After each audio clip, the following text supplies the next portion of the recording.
Welcome to On Texas Football. I'm Bobby Burton, joined by Babers Gerry Hamilton. We're going to talk about the Texas Longhorns in this episode of the State of the Program and their needs and issues along the offensive line.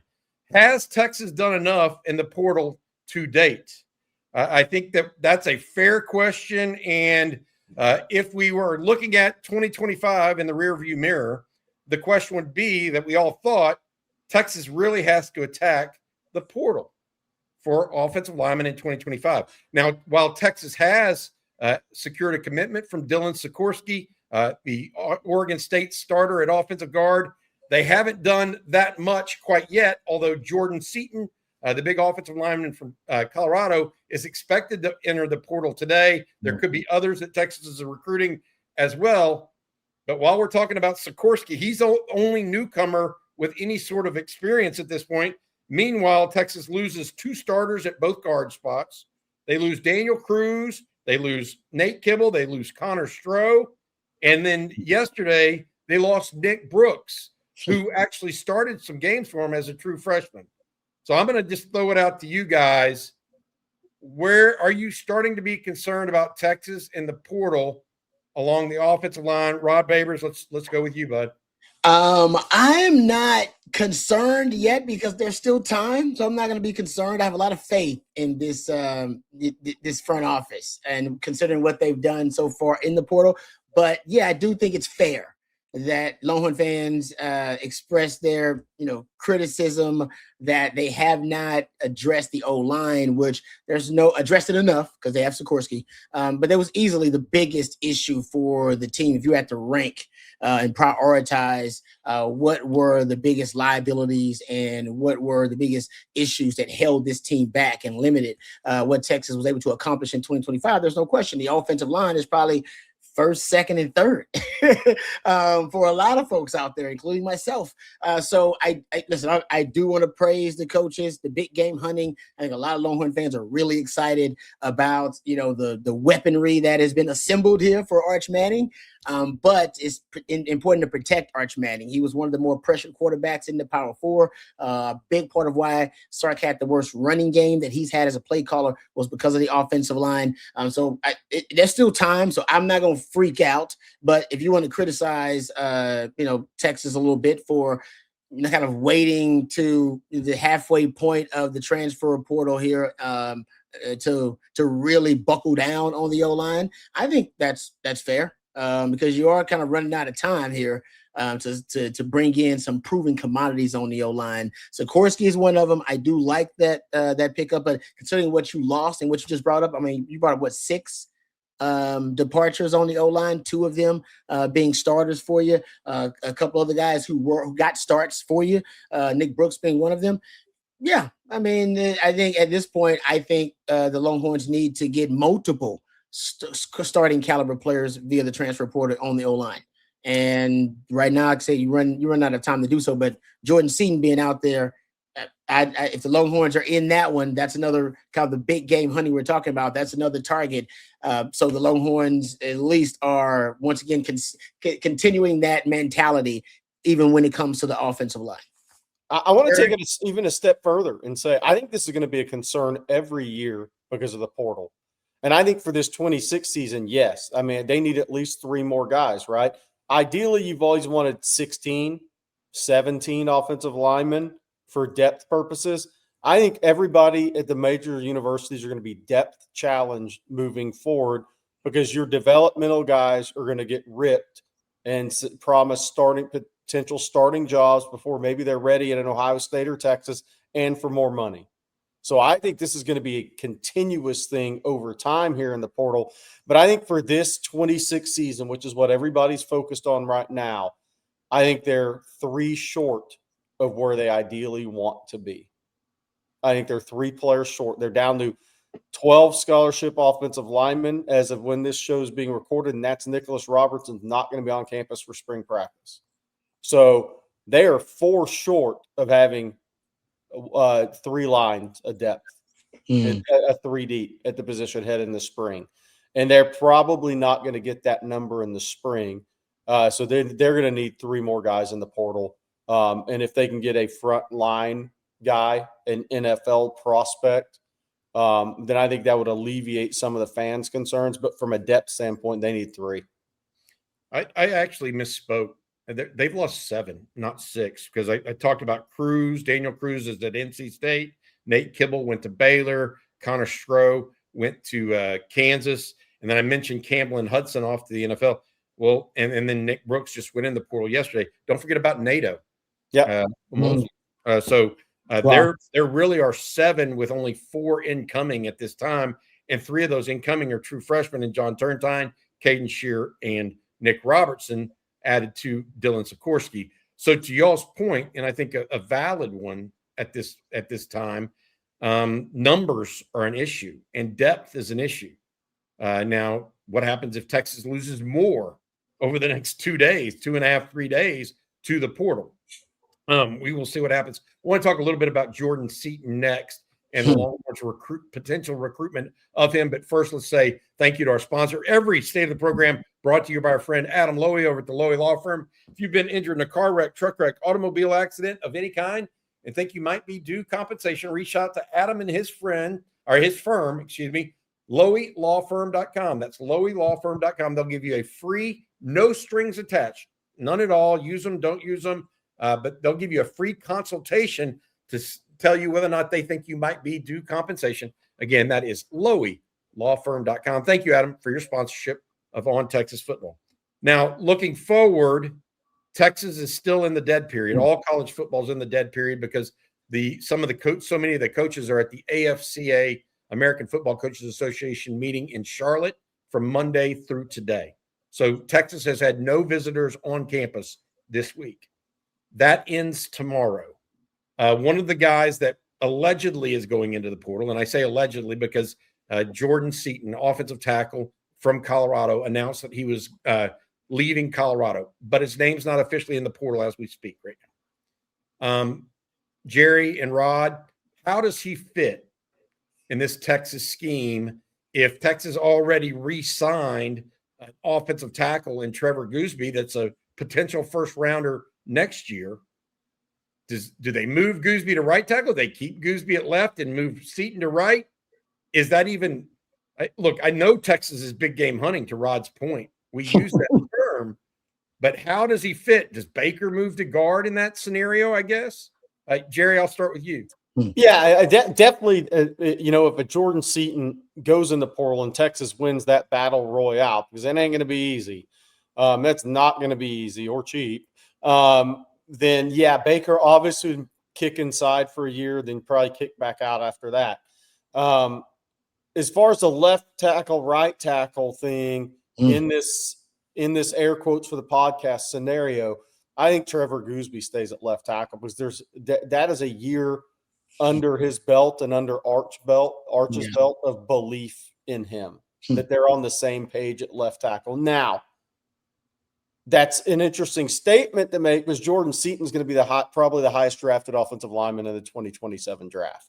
So you would take a guy that's played left tackle at Colorado 2 years and move him to right tackle. It's a bit of a conundrum. And that ultimately, I think, could be a deciding factor for a Jordan Seaton is somebody pay him similar in NIL, but say you're our starting left tackle. Does that make a difference for him? I think that's something that'll be talked about after his recruitment's over.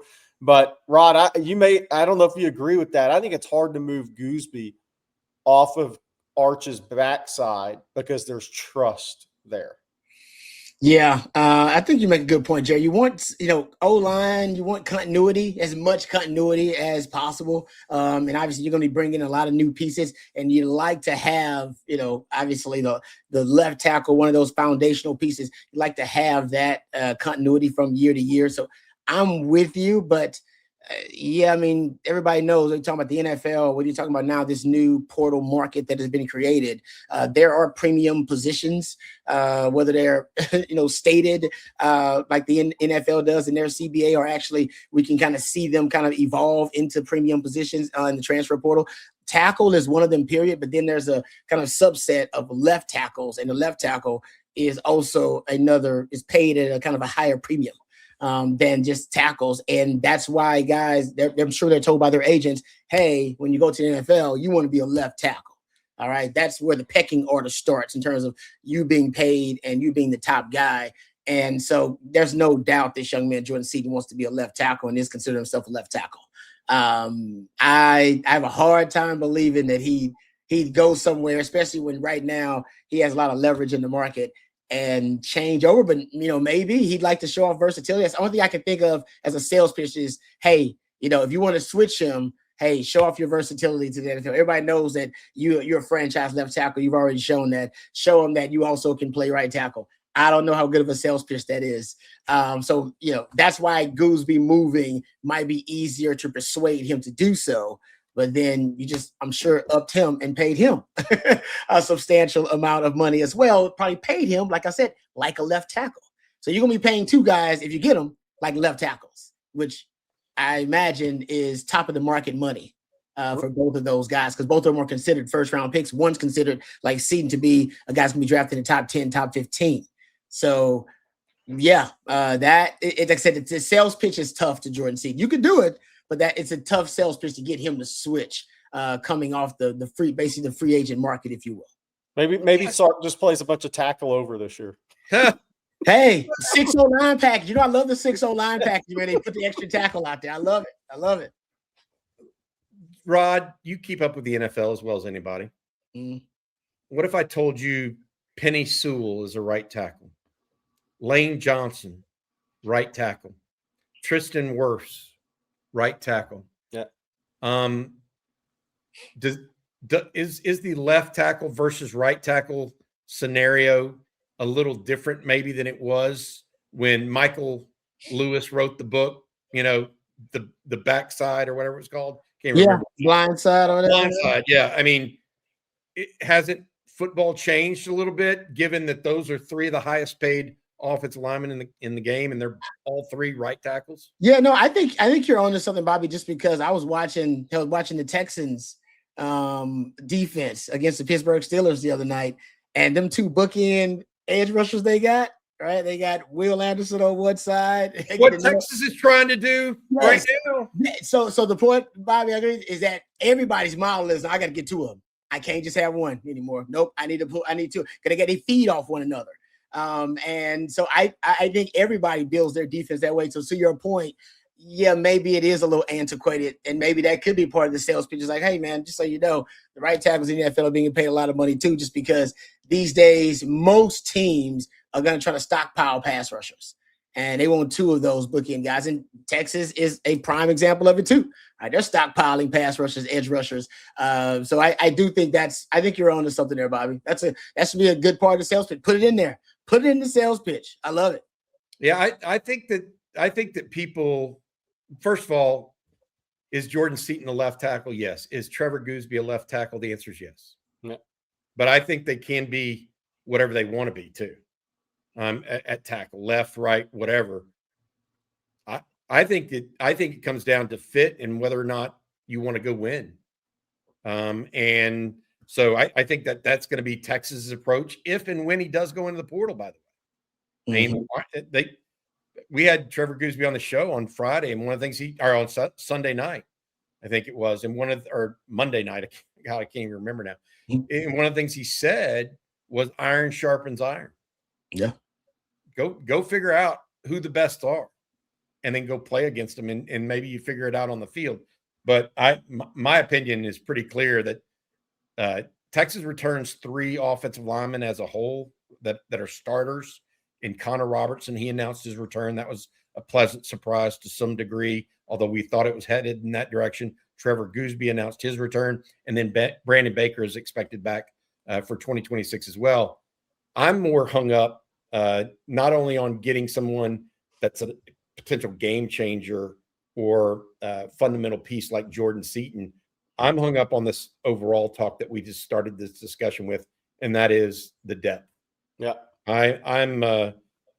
Look, you have if you ended the portal today and closed it up, you would have 12 offensive linemen in your program. 3 of them are going to be true freshmen. So really you only have 9, and then you're going to have 4 others that are going to be what would be categorized as true sophomores. Yeah. So you literally are down to 6 offensive linemen with more than 2 years experience on a college football campus. Scary. That's not good. No. Yeah. And so that reemphasizes where we started this conversation, and that's that we need to see more depth come out of this portal. Now, Rod, you said it's fair to critique, and I agree. Critique versus criticize, though. Yes. Is a right now you can critique them. I don't think you can criticize, because this, to your point, this personnel department has proven they're worth your patience. Amen to Right. that. And so I think that it's not a woe is me. This is not a, doomsday scenario with the Longhorns at all. But it is, okay, let's get real about offensive line, because the time is ticking at this point.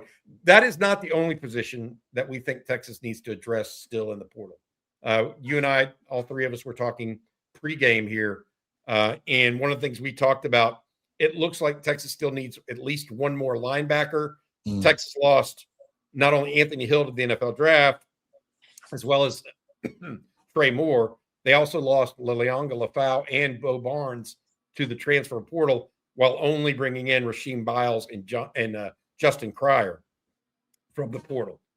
They probably need one more there. Cornerback guys, surprisingly, may be the biggest number issue at this point.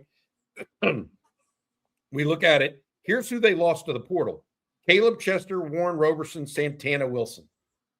They also lost Jalen Gilbo and Manny Muhammad to the draft. Yeah. So that's 5 total. In the recruiting class itself, they only brought in 2. One is Bo Masco, a recruit through the portal. Now, he's a good player, a lot of experience. And then the true freshman, Samari Matthews. So they're losing 5 and only gaining 2. Now, where does Hayward Howard play and all this other stuff? We can talk about that. But corner is surprisingly light, almost as light as the situation at offensive line, Jared. Yeah, it is. I mean, and that's a position where guys have missed. I mean, they get injured playing corner, just like any other position, right? I mean, Manny Muhammad missed the Florida game this year. Every year you're gonna have a guy go down and miss a little time at that position.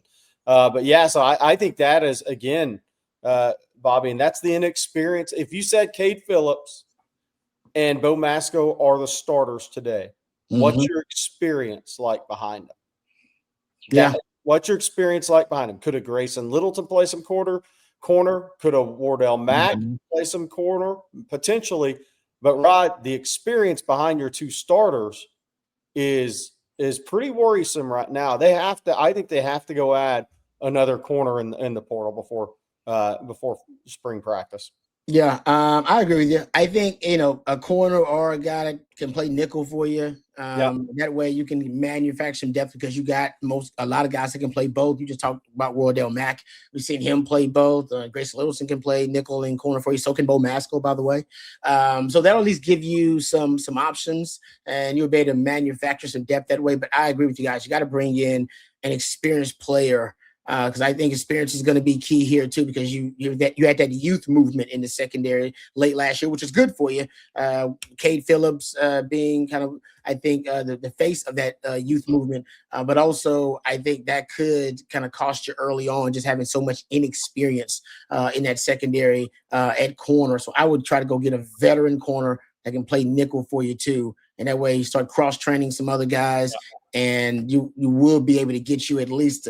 And they'll also give you an opportunity to put your best 5 out there, which is kind of what we're talking about with the offensive line too, right? Moving some guys around potentially, just so you can have your best 5 players out there. I think the secondary can also be seen through a similar lens, how you get your best 5 on the field. And I think Kobe Black is worth the discussion here, because that's true. One, is he a type of corner that Will Muschamp has traditionally played from a turn and run speed perspective? Probably not. Could he get a look at a safety, potentially, if there's injuries at safety? But I think he is worth a discussion, or just y'all's thoughts on that, because there's no guarantee he fits Will Muschamp at corner, which presents a potential depth issue. I was thinking, like, would you rather have back Warren Roberson or Kobe Black for Will Muschamp's style of defense? And I don't know the answer to that. Maybe Texas does by the choices they made, though. Yeah. That was kind of my thought process on that discussion. All right. We're going to call this the end of the state of the program this week. I appreciate you guys checking in with us. Offensive line becomes a focal point, no doubt, the last half of this portal cycle, whether that be not just this week with the Jordan Seaton situation or others that go into the portal or more that we discuss overall this coming week and into the next week. But for now, that's going to do it for Rod Babers, for Gerry Hamilton. I'm Bobby Burton. Thank you also to our producer behind the scenes, Matt Hutchison. Thank you also to Adam Lowy and the Lowy Law Firm. If you've been injured in a car wreck, truck wreck, automobile accident of any kind, make sure you talk to Adam and his group, loweylawfirm.com. They've got 20 plus years of experience of helping injured Texans. Thank you, Adam, and your firm for sponsoring State of the Program each and every week. And thank you also to sponsoring University of Texas Athletics in other areas. All right. Thanks, guys. You guys have a good one. We'll talk to you again soon. This has been State of the Program. Hook 'em. Hook 'em.